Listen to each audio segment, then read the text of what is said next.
As co-participants and members of the public will be aware, the final phase of the inquiry, phase 7, is concerned essentially with the here and now. I will be inquiring into such questions as, how does the post office treat its sub-postmasters? What is the culture of the post office like now? How does that culture compare with the culture prevailing before the group litigation? How do those who are entitled to compensation view their experiences of making claims? Has the post office and government delivered on its promise to provide compensation which is full and fair?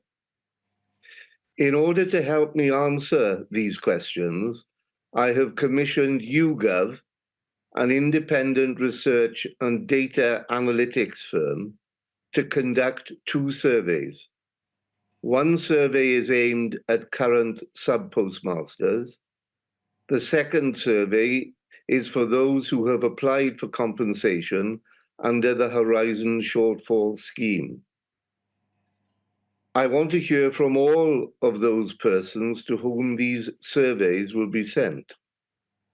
As people with direct experience of the topics covered by the surveys, they are best placed to provide me with invaluable information about key issues relating to current practices within the post office and how the largest compensation scheme has operated in practice. To current sub-postmasters, let me make one thing clear. I know full well it can be difficult to speak about the challenges you have faced or still face at work or in your claims for compensation.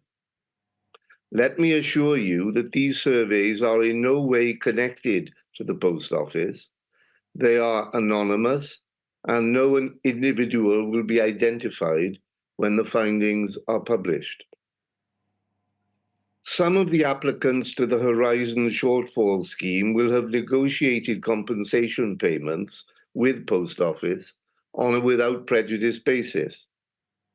I am pleased to be able to report that Post Office has agreed to waive the legal privilege which attaches to such negotiations, specifically for these surveys.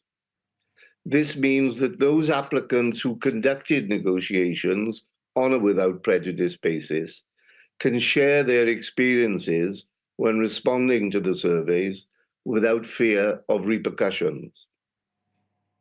I want to make public too that Post Office, at the inquiry's request, will shortly be writing to all applicants to the historic shortfall scheme, inviting them to waive their legal privilege in respect of certain information about the scheme. The Post Office is taking that step so as to enable it to answer requests for information which the inquiry has requested it should provide. I urge all applicants to the scheme to respond positively to this letter, so the inquiry is given as much information as possible on how the scheme is running. The answers which are provided to the surveys will be treated as formal evidence to the inquiry, and they will be analysed by YouGov in a report.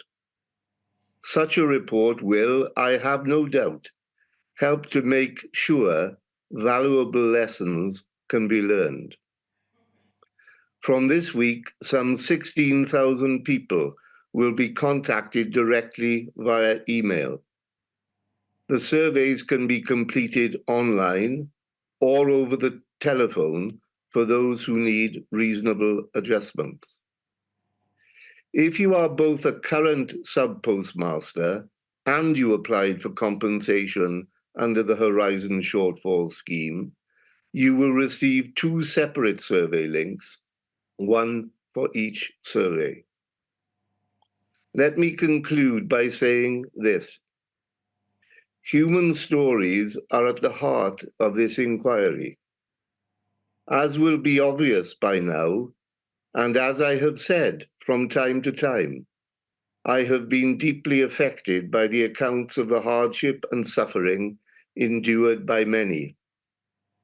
I urge all those who are contacted to complete the surveys, and I offer my heartfelt thanks now to all those who take the time and trouble to do so.